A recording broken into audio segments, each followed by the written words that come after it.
جو بھیجتے ہیں وہ یہاں کی یورپ میں تو اس لیے بھیج دیتے ہیں کہ ماں بھی اور باپ بھی کام کر رہے ہوتے ہیں وہ بیبی کیئر سینٹر میں بھیج دیتے ہیں. کنڈر گارڈن تو خیر نہیں کہتے اس کو, بیبی کیئر سینٹر ہوتے ہیں وہ, ٹھیک ہے. پھر وہ مونٹیسری میں چلے جاتے ہیں, 2.5 سال 3 سال ہو تو مونٹیسری میں چلے جاتے ہیں, ٹھیک ہے. تو اچھا ہے اس وقت میں نے دیکھا ہے کئی بچے گھروں میں بڑے تنگ کرنے والے سے جب 2-3 گھنٹے کے لیے وہاں جانے لگے ہیں تو بڑے اچھے ہو گئے ہیں, ان کی زبان بھی بولنی بھی آ گئی, سوشل بھی ہو گئے, ملنے جلنے بھی ہو گئے, کچھ تھوڑے تھوڑے ایٹیکیٹس بھی آ گئے. اگر اچھی جگہ ہے تو بھیجنے میں کوئی حرج نہیں ہے. لیکن پہلی ذمہ داری اسلام کہتا ہے ماں کی ہے. ابھی میں تمہیں بتا کے آیا ہوں جرمنی میں, پتہ نہیں سنا تم لوگوں نے کہ نہیں سنا تو دوبارہ سن لو, ٹھیک ہے. وہ ماں کی ذمہ داری اگر ہے وہ پوری ادا کرے. اس کے بعد ایک ایکسٹرا ایڈ لینی ہے, ہیلپ, تو پھر ٹھیک ہے بھیج دو 2-2.5 گھنٹے کے لیے, کوئی حرج نہیں, گناہ نہیں ہے. کہ وہ کافی چھوٹے ہوتے ہیں اور کافی دیر تک رہتے ہیں, وہ صرف رہتے ہیں کہ وہ ٹھیک ہے 2-2.5 گھنٹے کی رہتے ہیں نا, 8-9 گھنٹے نہیں رکھنا چاہیے. صرف کام کرنے والی مائیں چھوڑتی ہیں اتنا لمبا عرصہ. اگر ماں اپنا حق ادا کرنے کے بعد 1-2 گھنٹے کے لیے کی طرح تھوڑا سا سوشل ہو جائے, بچوں میں کھیل لے گا اور ذرا توجہ ہو جائے گی اور بہتر ہو جائے گا تو ٹھیک ہے. لیکن اگر یہ دیکھو کہ وہاں اچھے اخلاق کے بجائے برے اخلاق سیکھ رہا ہے تو پھر اٹھا لو. چلو اب ادھر سے ہاں کھڑی ہو جو مہندی نہ ہو یہ. ہاں السلام علیکم پیارے حضور, میرا نام سریہ شفیق ہے اور میرا سوال ہے کہ بعض دفعہ دیکھنے میں آتا ہے کہ کچھ مسائل میں مختلف خلفاء کی رائے ایک دوسرے سے اختلاف کرتی ہے, تو اس کے پیچھے کیا حکمت ہے؟ فار ایگزامپل وہ جو سوائن جیلنٹائن کا ٹاپک ہے, سوائن جیلنٹائن کا جیسے ٹاپک ہے, سوائن جیلنٹائن. اچھا بات یہ ہے کہ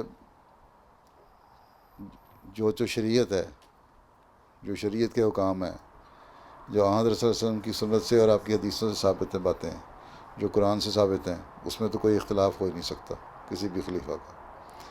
بعض باتوں میں تشریح میں بعض حالات میں ہو جاتا ہے, ٹھیک ہے.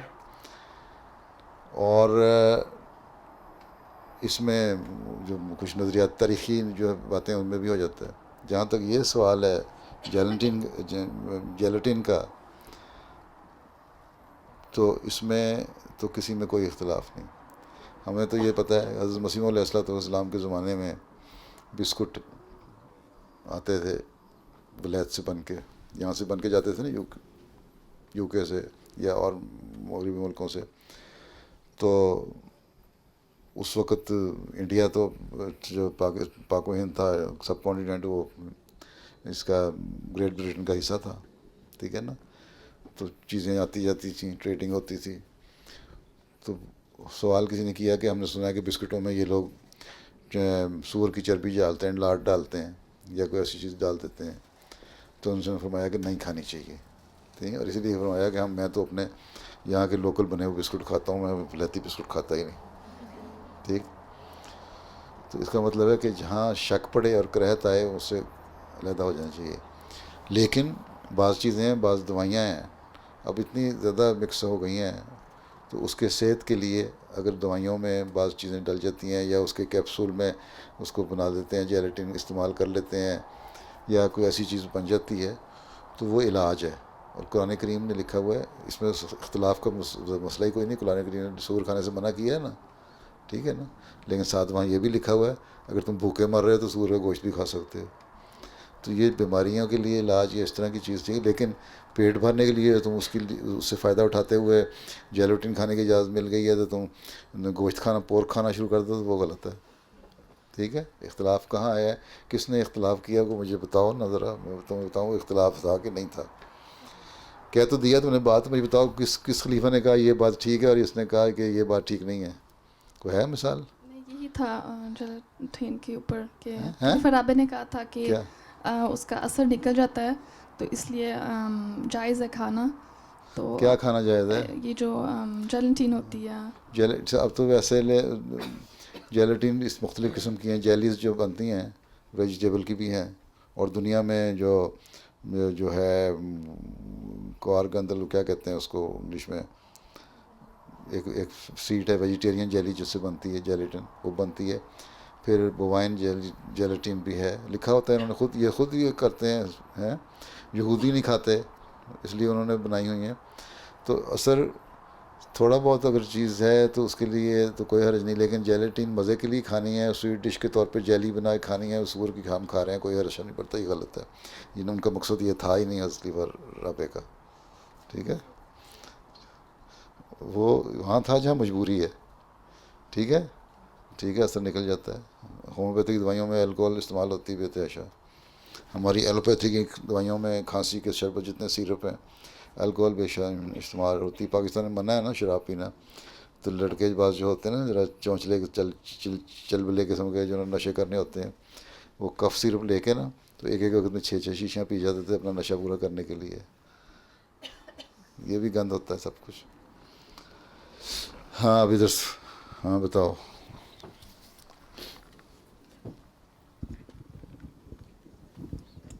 السلام علیکم پیارے حضور، میرا نام عبدالباسط میر ہے، میں حلقہ ہزم سے ہوں. میرا سوال یہ تھا کہ میر ہو؟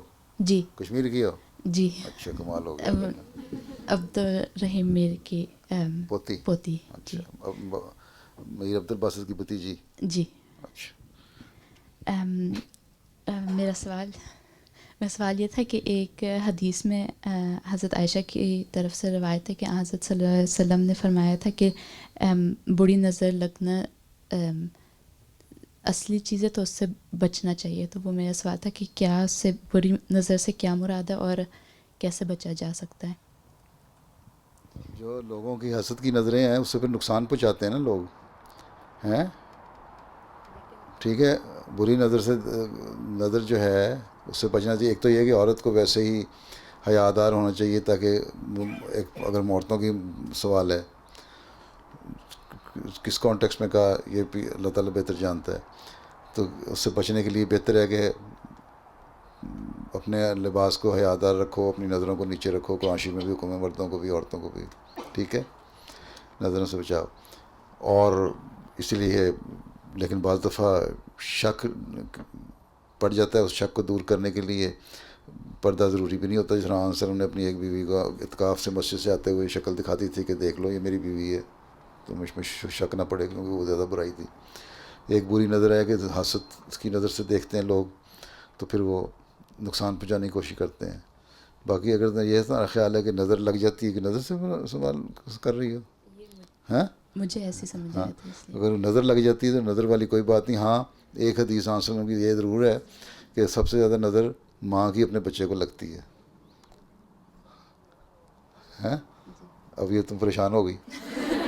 ٹھیک ہے نا، ماں کی اس لیے کہ ماں سمجھتی ہے کہ یہ دیکھو میرا بچہ اگر صحت مند ہے، موٹا تازہ ہے، کھیلتا پھرتا ہے، ایکٹیو ہے، تو میں دیکھو اس کی خدمت کرتی ہوں، اس کو کھلاتی ہوں، اس کی پلاتی ہوں، اس کو پالتی پوستی ہوں، اس کو وقت دیتی ہوں، اس لیے یہ ایسا ہے. حالانکہ وہ اللہ کا فضل ہے. ٹھیک ہے، اس لیے آنسر نے فرمایا کہ اللہ کا فضل مانگو، صرف اپنا تکبر نہ پیدا کرو دل میں.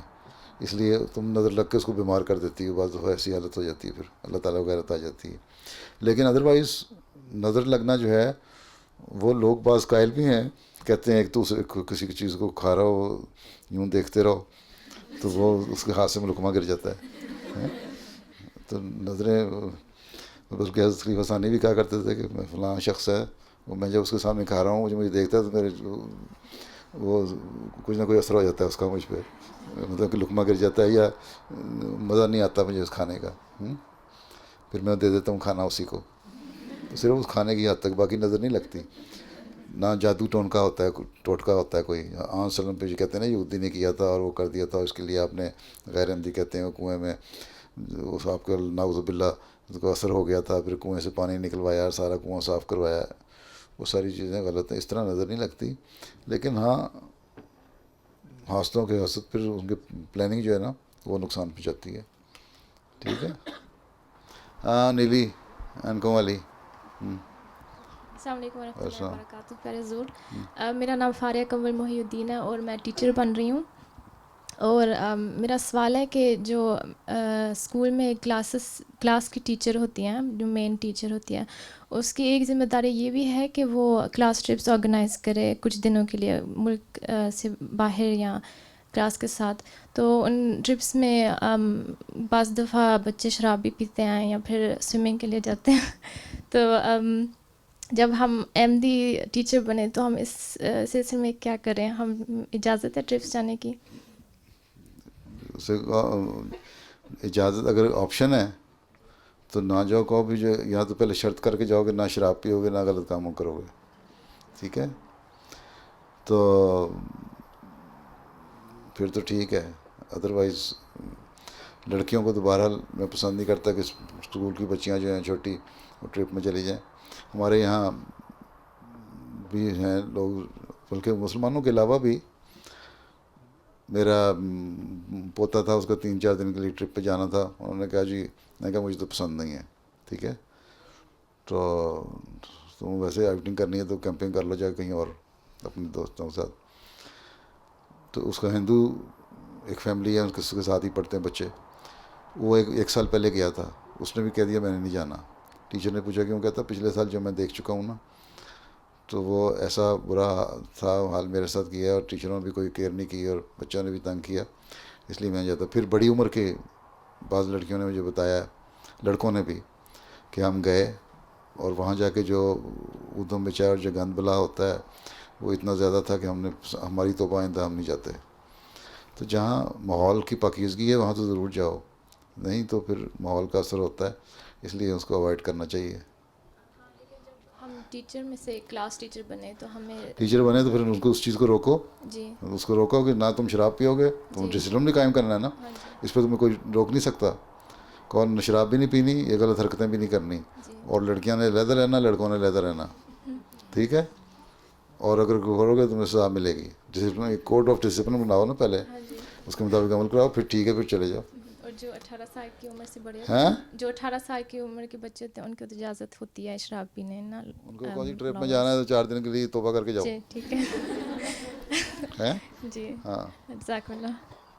ہاں نہیں, اب ادھر تم نے کر لیا تھا نا, چلو. سوال تھا کہ آپ نے ایک کلاس میں فرمایا تھا کہ آپ ان جماعتوں میں جانا پسند کرتے ہیں جو ایکٹیو ہو, اور جو جماعت ایکٹیو نہیں آپ ان میں 5-6 سال نہیں تشریف گئے. اور اب ہم وہ پچھلی بار سندوزہ تو بڑی سی جماعت ہے. ہاں جی, آپ پچھلی بار سندوزہ 12 آئے تھے تو اس کے بعد 5-6 سال ہو گئے. ہاں جی, ویسے میں تعریف کر چکا ہوں. عابد خان صاحب کی ڈائری پڑھو, اس میں لکھی ہوئی تمہاری تعریف. میں بھی صرف پوچھنا تھا کہ آپ کب تشریف لا رہے ہیں. دیکھو موقع کبھی ملے گا تو آ جائیں گے انشاءاللہ. جی انشاءاللہ. اب جماعتیں بھی بڑھ گئی ہیں نا.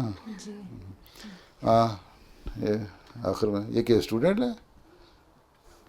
جی السلام علیکم حضور, میرا نام ہبت الجمیل ہے, میں بھی جماعت ہمبرگ سے ہوں. میرا سوال ہے کہ تیسری جنگ عظیم میں جو تباہی آئے گی تو الحمدللہ احمدی ہر ملک میں تباہی آئے گی, نہیں احمدی ہر ملک میں پھیل رہے ہیں اس کے لیے الحمدللہ. تو وہ کس طرح انوالو ہوں گے اس طرح کی تباہی میں اگر پوری دنیا میں جنگ ہے؟ بادشاہ نے فرمایا ہے نا, آگ ہے پر آگ سے وہ سب بچائے جائیں گے جو کہ رکھتے ہیں خدائے ذوالعجائب سے پیار. تو اللہ تعالیٰ سے پیار کرو تو بچ جاؤ گے, ٹھیک ہے. باقی مرنا جینا دھارے کے ساتھ ہے نا. سزا اسلام میں جہاں وسلم کے زمانے میں کوئی زلزلوں کا عذاب آیا, کوئی طوفانوں کا عذاب آیا, کوئی پانی کا عذاب آیا, ہوا کا عذاب آیا, نہیں نہ آئے. سارے عذاب جتنا ذکر ہے کوئی نہ آیا ان میں سے. تو وسلم کے زمانے میں دشمنوں کے لیے کوئی عذاب نہیں تھا. تھا نا. کون سا عذاب تھا؟ وہ جنگوں کا عذاب تھا, ٹھیک ہے. جنگوں کے ذریعے سے دشمنوں کو مارا کیونکہ جنگیں ہی ان پہ سہیڑی گئی تھیں, ٹھیک ہے. لیکن ان جنگوں میں کیا مسلمان شہید نہیں ہوئے؟ خود حضرت صلی اللہ علیہ وسلم خود کے دانت شہید نہیں ہوا اور زخم نہیں ہوئے. اتنی حد تک آپ زخمی ہو گئے کہ عہد کی جنگ میں گر پڑے زمین پہ, اور کافروں نے سمجھا کہ نعوذ باللہ آپ فوت ہو گئے ہیں. ٹھیک ہے نا. تو اگر تھوڑے بہت اگر ہوں گے تو صحیح, لیکن جو بڑی نسبت ہے احمدیوں کی وہ بچ جائے گی. اور اسے تعاون کی عذاب آیا, نے فرمایا کہ جو نیک آدمی ہے جو میری تعلیم پہ پوری طرح عمل کر رہے ہیں وہ تعاون سے بچ جائیں گے, اور وہ بچ گئے سارے. تو اسی طرح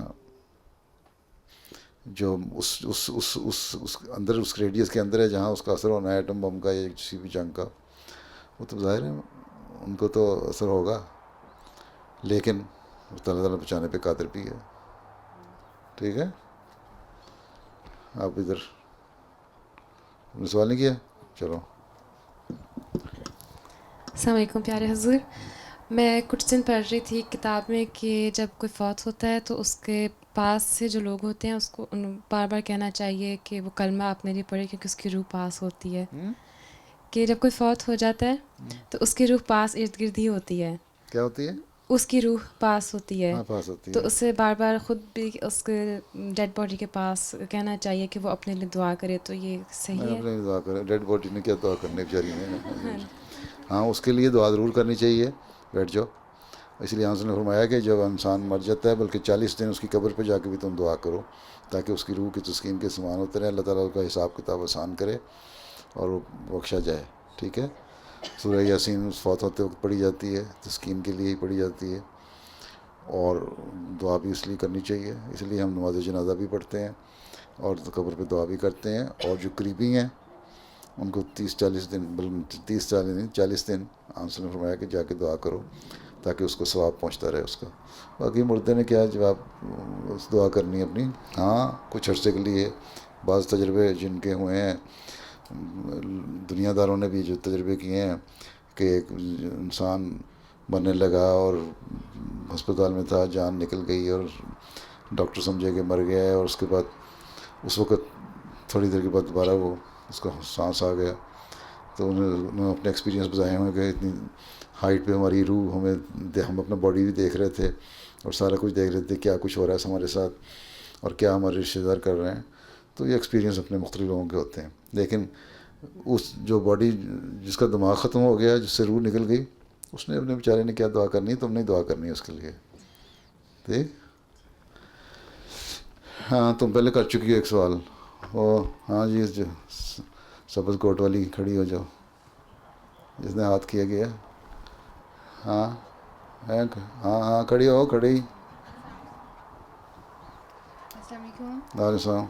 حضور میرا سوال تھا کہ ہمارا خدا میں لکھا ہوا ہے کہ کمیونزم سے لوگ عالمیہ سے دور ہو جاتے ہیں، تو کیپٹلزم میں بھی نہیں ایسے ہوتا کیونکہ پھر بہت زیادہ کمپٹیشن ہو جاتی ہے، اور تو دونوں میں سے دونوں سے دور ہو جاتے ہیں. اس لیے نہ کمیونزم کامیاب ہوگا نہ کیپٹلزم ہوگا. ہیں اس لیے جو اسلام کا نظام نو ہے نا، نیو ورلڈ آرڈر، اگر اردو نہیں پڑھنی آتی تو خلیفۃ المسیح کی کتاب انگلش میں بھی ہے. ہیں اس نظام نو، وہ کتاب پڑھیں. اس میں کیپٹلزم کی برائیاں بھی لکھی ہوئی ہیں اور کمیونزم کی بھی لکھی ہوئی ہیں، اور اس میں بتایا ہوا کہ اسلام کا نظام جو ہے وہی آخر میں کامیاب ہونے والا ہے. کینیڈا میں مجھے کسی نے پوچھا تھا،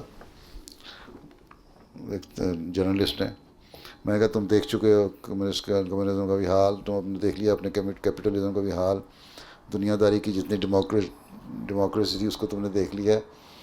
اگر اور اسلام کا نظام جو تھا وہ پہلے 30 سال تک تو قائم رہا، اس کے بعد بھی بڑا عرصہ قائم رہا 1000 سال تک، لیکن اب تقریباً 1000 سال سے ختم ہے، جس کو تم نے نہیں دیکھا اور تم لوگوں کو پتہ بھی نہیں، تم تاریخ بھی دیکھنا نہیں چاہتے. اب اسلام کی حکومت قائم کرنے دو، یا ہمیں کوئی دو حکومت احمدیوں کو ٹھیکے پہ دے دو کوئی حکومت، تو ہم تمہیں ایک ملک چلا کے دکھاتے ہیں، اس میں بتائیں گے کہ نظام کس طرح چلتا ہے. اور یا نہیں بھی تو اب اسلام کا نظام جو حقیقی اسلام کا نظام ہے وہی کامیاب ہونا ہے. یہ نہیں کہ بگڑا ہوا ہم سمجھیں کہ ہم احمدی ہو گئے ہیں تو ہم بگڑ جائیں اور اپنی مرضیاں کرنے لگیں.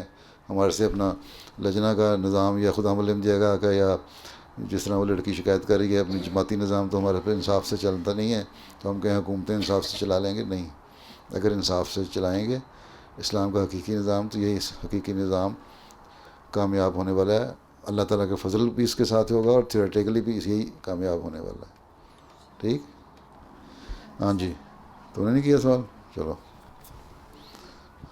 السلام علیکم پیارے حضور. اگلی دفعہ تم پڑھ جانا. میرا سوال یہ تھا کہ کیا سچ بات ہے کہ جب جو احمدیت ہے وہ پوری دنیا میں پھیل جائے گی اور زیادہ لوگ جماعت میں شامل ہو جائیں گے، تو پھر جو آخری وقت ہوگا اس میں جو احمدی ہیں وہ خود سیدھے راستے سے ہٹنا شروع ہو جائیں گے اور غلط راستے پہ آ جائیں گے؟ ظاہر جو قیامت آنی ہے تو بروں پہ آنی ہے نا، تو ایک وقت آئے گا جب ہٹ جائیں گے، لیکن وہ تھوڑا عرصہ ہوگا. جو آخر ایک زوال بھی شروع ہوتا ہے نا، تو اس وقت جب قیامت آنی ہے تو برائیوں پہ کی پھیلنے کے موقع ہوں گے، تبھی پھر قیامت آئے گی، اللہ تعالیٰ پھر صف لپیٹ لے گا۔ ابھی تمہیں بڑی دور ہے، تمہیں فکر نہ کرو۔ ٹھیک ہے، جزاک اللہ۔ ہاں کھڑی ہو جاؤ۔ السلام علیکم۔ السلام۔ میرا نام عابدہ حریم ظفر ہے۔ اچھا پیارے حضور، جرمنی میں ملکی انتخاب ہیں، تو میں حضور سے جاننا چاہتی ہوں کہ دنیا میں امن کو قائم رکھنے کے لیے 15 ستمبر کو نہیں ہونے تھے انتخاب؟ منڈے کو ہے نہیں؟ ہاں جی، ہونے ہیں منڈے کو۔ اچھا، دنیا میں امن کو قائم رکھنے کے لیے حضور کے خیال میں جرمنی کا کتنا رول ہے، اور ہماری جو وزیر اعظم، ہر بڑے ملک کا رول ہے، جرمنی کا بھی رول ہے، اور تمہاری یہ جو چانسلر ہے یہ بھی بڑی اچھی ہے، مرکل، اور یہ جو دوسری پارٹی کا شولز، کیا نام ہے اس کا، ہاں وہ بھی بڑا اچھا، مجھے وہ بھی ملا ہوا ہے، وہ بھی بڑا شریف آدمی لگتا ہے۔ تو اللہ کرے جو ان میں سے اللہ کی نظر میں بہتر ہو، ملک کے لیے بھی اور دنیا کے لیے بھی، وہ جیت جائے۔ ٹھیک، ہم تو یہی، باقی تمہاری آزاد ہو، سیاست ہے، تم لوگ آزاد ہو، جس کو تم چاہتے ہو پسند کرتے ہو ووٹ دو، ہیں، میں تمہیں نہیں کہہ سکتا کس کو ووٹ دو۔ یہ نہیں پوچھنا تھا، جزاک اللہ۔ ہاں چلو بتا دو۔ السلام علیکم پیارے حضور، میں ڈینٹسٹری اسٹوڈنٹ ہوں اور میں شادی شدہ بھی ہوں، اور میں نے آپ سے پوچھنا تھا کہ ہماری ڈیلی روٹین میں شادی شدہ ہو؟ جی شادی شدہ ہو؟ ہاں جی۔ اچھا ماشاء اللہ، ڈینٹسٹ بھی ہو؟ ڈینٹسٹ بن رہی ہوں۔ اچھا بن رہی ہے، اچھا جی۔ اور میں نے زیادہ میاں شور میں جائے تو دانت نکال سکتی ہو۔ جی۔ اور میں نے آپ سے پوچھنا تھا کہ آپ نے فرمایا تھا کہ ہم کم از کم 1 گھنٹہ دن میں MTA دیکھا کریں، تو ہم کیسے اپنی ڈیلی روٹین میں ایڈجسٹ کر سکتے ہیں جب کہ ہم صبح سے شام تک نہیں دیکھ سکتے؟ ہفتے میں ایک خطبہ ہی میرا غور سے سن لیا کرو، ہیں؟ ٹھیک ہے، ایک تو اصول ہر ایک کے لیے نہیں ہوتا، اپنے اپنے ایڈجسٹ کرنا پڑتا ہے۔ گھنٹہ نہ سی 10 منٹ 15 منٹ کوئی ایسی پروگرام شیڈیول دیکھ لیا نا، کون سا اچھا ہے جو پروگرام پسند ہے اس میں دیکھ لیا، یا کم از کم ہفتے میں خطبہ اس غور سے سن لیا کریں، یا جو میرے پروگرام بعض آتے ہیں فنکشنز کے وہ دیکھ لیا کریں، ٹھیک ہے۔ جو مصروف ہیں، جب مصروفیت کم ہو جائے گی تو پھر دیکھ لینا۔ ابھی تو ڈینٹسٹری پڑھ رہی ہیں، شادی شدہ ہیں، بچے بھی ہیں؟ نہیں، یہی میں نے ابھی سوال کرنا تھا کہ آپ نے جلسے پہ بھی فرمایا تھا کہ بچوں کو ترجیح دینی چاہیے۔ ہاں ٹھیک ہے، جب پڑھائی مکمل کر کے کب ختم ہونی ہے پڑھائی؟ تقریباً 2.5 ایئر میں انشاءاللہ۔ اچھا، پھر بعض لڑکیاں ایسی بھی ہیں جنہوں نے اپنی فیملیاں بنا لیں اور اس کے بعد میں پڑھائی بھی مکمل کرتی رہیں، ٹھیک ہے۔ چلو اللہ تعالیٰ فضل کرے۔ ہاں السلام علیکم حضور، میں نے پوچھنا تھا کہ چھوٹا سا سوال تھا کہ نماز کے متعلق، کہ قضا کے جب ہم بیٹھتے ہیں تو عورتیں جو ہوتی ہیں ان کے لیے بھی لازمی ہوتا ہے جیسے مرد بیٹھتے ہیں قضا میں؟ ظاہر ہے، جو تم بیٹھتے ہو تم تو ایک پاؤں لٹا کے دوسرا کھڑا کر کے کوشش تو یہی کرنی چاہیے۔ اگر موٹاپا اتنا کہ نہیں بیٹھا جاتا تو پھر جس طرح بیٹھا جاتا تو بیٹھ جاؤ، ٹھیک ہے۔ اگر کوئی ٹانگوں میں تکلیف ہے تو پھر اور بات ہے، ٹھیک ہے۔ آنسر نے فرمایا کہ اس طرح بیٹھو اور اس طرح سجدہ کرو کہ یہ انسان میں اور جانور میں فرق نظر آئے، ٹھیک ہے۔ تو جو سنت ہے وہ سنت ہر ایک کے لیے، ٹھیک ہے۔ بعض عورتیں بڑے آرام سے بیٹھ جاتی ہیں، اسی طرح بیٹھتی ہیں، لیکن بعض موٹاپے کی وجہ سے نہیں بیٹھ سکتے، بعض مرد بھی نہیں بیٹھ سکتے، اور یوں گھٹنوں کے بل اس طرح بیٹھے ہوتے ہیں، لگتا ہے کہ آدھے کھڑے ہیں آدھے بیٹھے ہیں۔ اور اپنے امی اور ابو کی طرف سے اللہ وعلیکم السلام، آگے دستو دے دو، کھڑی جو تم کھڑی، کون کھڑی ہوئی تھی لڑکی؟ پیارے حضور، میرا سوال یہ ہے کہ بہت سارے لوگ ایسے ہوتے ہیں کہ جب وہ نماز پڑھنا بھول جاتے ہیں تو کہتے ہیں بعد میں، ہاں آپ کیا فائدہ پڑھنے کو، آپ تو چھوٹ گئی ہے۔ تو یہی پوچھنا تھا کہ جب ان کو سمجھانا ہے تو کیسے سمجھائیں؟ اگر تو سارے دن کی نماز ہے، ٹھیک ہے، اور بھول گئے تو رات کو پڑھیں، چاہے 4 نمازیں پڑھیں 5 پڑھیں، ٹھیک ہے۔ ان سے پوچھو کھانا بھولتے ہیں کبھی نہیں بھولتے۔ اگر تو احساس ہو کہ نماز ایک روحانی غذا ہے تو کبھی نہیں بھولیں گے، اور اگر بھول گئے ہیں تو 5 رات کو پڑھیں ساری، لیکن اگر 2 دن گزر گئے ہیں تو پھر کچھ نہیں کہا سکتا، پھر استغفار ہی ہے، ان کو استغفار کرو، تو اللہ تعالیٰ بخش دے گا اور آئندہ بلائے گا بھی نہیں. ٹھیک ہے. ہاں آخری سوال کرو. 1.25 گھنٹہ ہو گیا تم لوگوں کے درمیان. کتنے گھنٹے کا وقت دیا تھا میں نے؟ 1 گھنٹہ ہے. ابھی اس نماز پڑھانے بھی خدا ملم دے کے جانا ہے. السلام علیکم پیارا حضور. میرا سوال ہے کہ میری ایک سنی سہیلی ہے, وہ کہتی ہے کہ آخری انسان جو جنت میں جائے گا وہ, اور جس کا سب سے اونچا درجات ہوگا, وہ ایک مسلمان انسان ہوگا. تو کیا یہ بات صحیح ہے؟ پتہ نہیں مجھے تو. سوال ہے کہ آخر میں وہی جائے گا جو, یا جو بھی جائے ہیں, یہ تو اللہ کو پتہ نا آخر میں کس نے جانا ہے ہیں. تو جو نیک انسان ہوگا وہی جائے گا. دوسرا یہ ہے کہ حدیث میں تو آیا ہے کہ ایک وقت ایسا آئے گا جب جہنم بھی خالی ہو جائے گی. ٹھیک ہے. اور سارے جنت میں چلے جائیں گے. ٹھیک ہے. اس کا مطلب یہ ہوگا کہ اللہ تعالیٰ نے جتنی سزا کسی کو دینی ہے اس کے گناہوں کی, وہ دینے کے بعد اللہ تعالیٰ ان کو جہنم سے بھی نکال کے بخشتا رہے گا اور جنت میں ڈالتا رہے گا. تو جو آخر میں جائے گا وہ تو جہنم ہی ہوگا, کوئی جہنم میں پڑا ہوا ہوگا جس نے جانا ہے ہیں. ٹھیک ہے. وہ مسلمان ہو جائے گا, اس کو کلمہ پڑھ لے گا, ٹھیک ہے. مرنے کے بعد کا کلمہ ہے اس کا, پھر زندہ رہنے کوئی نہیں. حدیث تو یہ کہتی ہے, قرآن بھی یہ کہتا ہے. ٹھیک ہے. ٹھیک ہے نا. اسے کہنا پھر اس حدیث کا کیا مطلب ہے کہ جو جہنم میں خالی ہو جائے گی تو اس وقت کون ہوگا؟ وہ آخری مسلمان ہوگا جو جہنم میں ڈالا جائے گا, پھر وہ پھر جنت میں ڈالا جائے گا.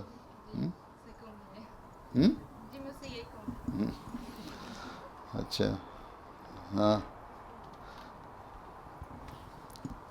السلام علیکم. اگر ایک انسان دوسرے انسان کو بد دعا دے تو اس کا اثر ہو سکتا ہے, اور اگر ہوتا ہے تو کس حد تک ہو سکتا ہے؟ دیکھو ہم نے فرمایا کہ جو مظلوم کی دعا ہے وہ ظالم کے خلاف ہوتی ہے. اگر تو کوئی بد دعا دینے والا مظلوم ہے ہیں تو پھر تو ٹھیک ہے. نہیں جس کو عادتاً دیتے ہیں کوسنے دے کے, تو انہیں ذرا سی بات پہ بد دعا دے دی کوئی دعا, ایسے ہی یہاں پھر دعائیں سننے کے لیے, بد دعائیں سننے کے لیے بیٹھا ہوا ہے. اللہ تعالیٰ دعائیں سنتا ہے. ٹھیک ہے. یا تو اپنے آپ کو مظلوم ثابت کرو. قرآن شریف میں یہی ہے کہ جو مظلوم کو صرف اونچی آواز میں بولنے کا حکم ہے اس پہ ظلم ہوا ہے. ٹھیک ہے. اور آنسل نے فرمایا کہ مظلوم کی آگ سے ڈرو, اس کی آگ جو ہے عرش تک پہنچتی ہے اور بڑی سزا دلوانے والی ہوتی ہے. صرف اس حد تک. باقی بد دعا کوئی نہیں ہے, کسی کی حق نہیں ہوتی. ہاں والدین کو اگر تنگ کرتے ہو ان کو تکلیف پہنچتی ہے, یا کسی ایسے قریبی رشتہ دار کو تکلیف پہنچتی ہے اور اس تکلیف میں بھی نکل رہی ہے, تو پھر تو دعائیں نہیں. ویسے بیٹھے بیٹھے تو کہہ دینا تم نے میری ساتھ یہ سلوک کیا ہے, تم نے میری کاپی پھاڑ دی ہے, تمہیں اللہ تعالیٰ جہنم میں ڈال دے, تو وہ کوئی بد دعا نہیں ہے. ٹھیک ہے. ہاں ہاں بتاؤ. السلام علیکم پیارے حضور. میرا سوال تھا, جب ایک انسان فوت ہو جاتا ہے اسلام میں کتنا پتہ ہے کہ ڈونیٹ پیشنٹس کو یا میڈیسن میں اپنے آرگنس وغیرہ دے سکتے ہیں؟ جو آرگن دیے جا سکتے ہیں آسانی سے وہ دے دینے میں کوئی حرج نہیں ہے, لیکن بعض لوگ اپنی باڈی بھی دے دیتے ہیں اپنے ایکسپیریمنٹ کرنے کے لیے.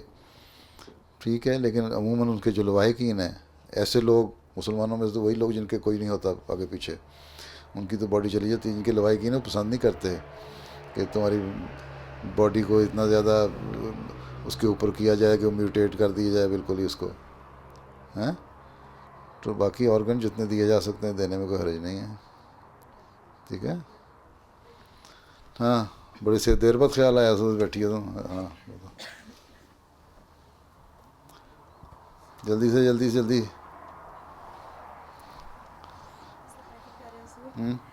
میرا سوال تھا کہ جو وقف ہوتے ہیں اور جو اپنی تعلیم مکمل کر لیتے ہیں تو آپ جو میل ہوتے ہیں تو آپ سب کو دور کہیں بھیجتے ہیں یا پھر مرضی ہے, جن کو مرضی کہیں بھیج دیں, کہیں لگا دیں. یہ ضرورت پہ ڈپینڈ کرتا ہے نا کہ کس کی کہاں ضرورت ہے. جس نے وقف کر دیا اور جماعت نے اس کو لے لیا سروس میں اپنی, تو پھر اس کو ہو سکتا ہے اگر افریقہ میں ضرورت ہے وہاں بھیج دیں گے, اگر کسی آئی لینڈ میں ضرورت ہے تو وہاں بھیج دیں گے, اگر آسٹریلیا میں ضرورت ہے تو وہاں بھیج دیں گے, اور یورپ میں ضرورت ہے تو یہاں رکھ لیں گے, ایشیا میں تو وہاں بھیج دیں گے. یہ تو ڈپینڈ کرتا ہے ضرورت کے اوپر. کوئی شرط تو نہیں ہے. وقف نے جب وقف کر دیا تو دے دیا اپنے آپ کو, ٹھیک ہے.